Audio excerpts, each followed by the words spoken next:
নমস্কার বন্ধুরা, ঝুমা কিচেনে সবাইকে স্বাগতম। ঈশ্বরের কৃপায় সবাই ভালো থাকুন, সুস্থ থাকুন এই কামনাই করি। আজকে আবারও একটা নতুন রেসিপি নিয়ে আপনাদের সামনে চলে এসেছি। পুঁই শাকের তরকারি, নিরামিষ পুঁই শাকের তরকারি। তা পুঁই শাকের তরকারি করার জন্য আজকে যা যা লাগবে উপকরণ আমার এই টেবিলে রাখা আছে।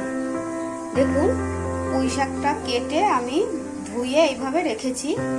ডাটাগুলো আলাদা রেখেছি, কারণ ডাটা আমি কোনো কিছুতে সেদ্ধ না করে একবারে কষিয়ে বসাবো, ওই জন্য ডাটাটা কেটে এভাবে রেখেছি। আর যা যা তরকারি দেবো তার মধ্যে কুমড়ো, বরবটি, বেগুন, ঝিঙে, আলু। আমি সাদা সর্ষে, কালো সর্ষে, কাঁচা লঙ্কা নিয়ে নিয়েছি। এটা আমি শিলে বেটে নেব।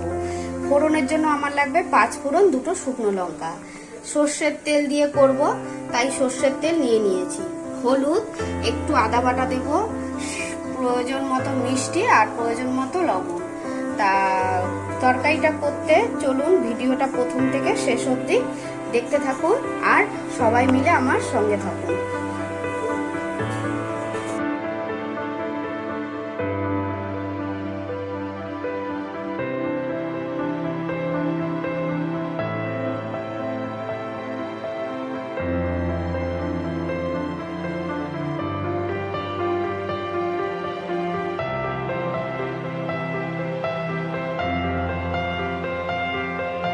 আমি কড়াইতে তেল বসিয়ে দিয়েছি। এবার 2টো শুকনো লঙ্কা দেব, এবার 5 ফোড়ন দেব। এবারে আমি আলুটা দিয়ে দেব।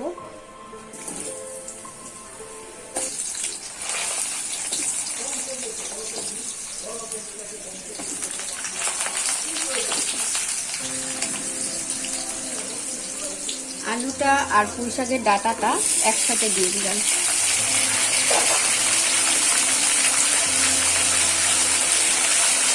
হলুদ দিয়ে দিলাম, একটু নুন দিয়ে দিলাম।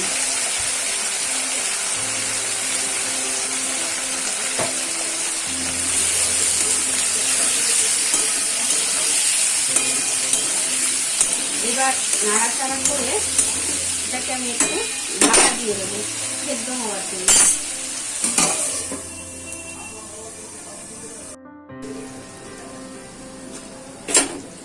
দেখুন বন্ধুরা, আমার ডাটা অর্ধেকটা সেদ্ধ হয়ে গেছে।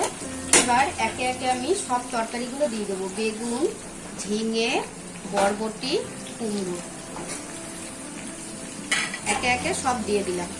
এবার দিয়ে দেব হলুদ, দিয়ে দেব নুন,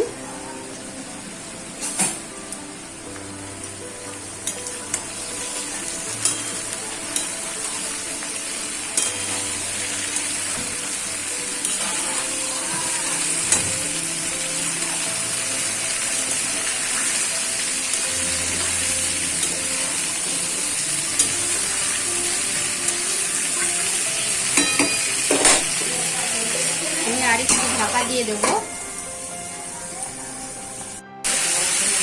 একটু আদা বাটা দেব,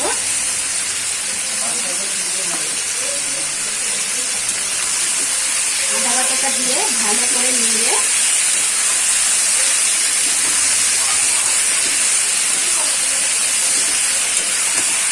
এবারে পুঁই শাকটাকে দিয়ে দেব।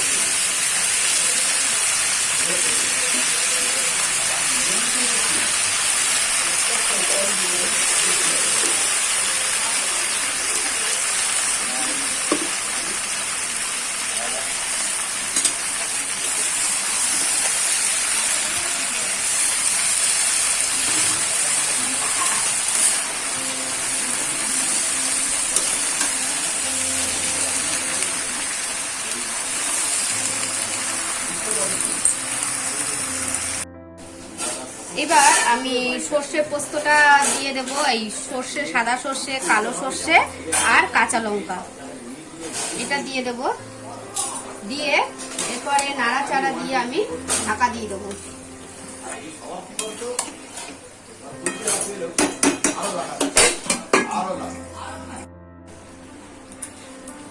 এবার আমি মিষ্টি দিয়ে দেবো।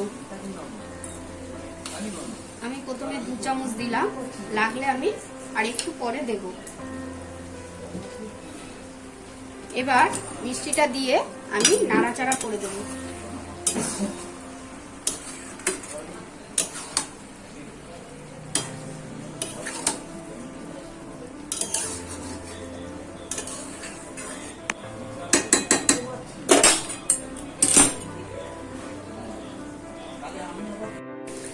আমার পুঁই শাকের তরকারিটা হয়ে গেছে, এবার আমি নামিয়ে ফেলবো।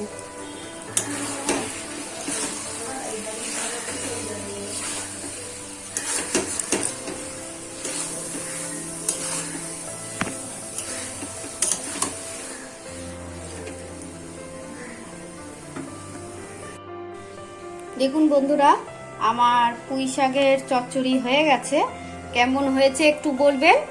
আপনারা কিন্তু কেউ কমেন্ট করছেন না, ভালো মন্দ কি হচ্ছে আমি নিজেও বুঝতে পারছি না, আপনারা কেউ একটু বলছেন না।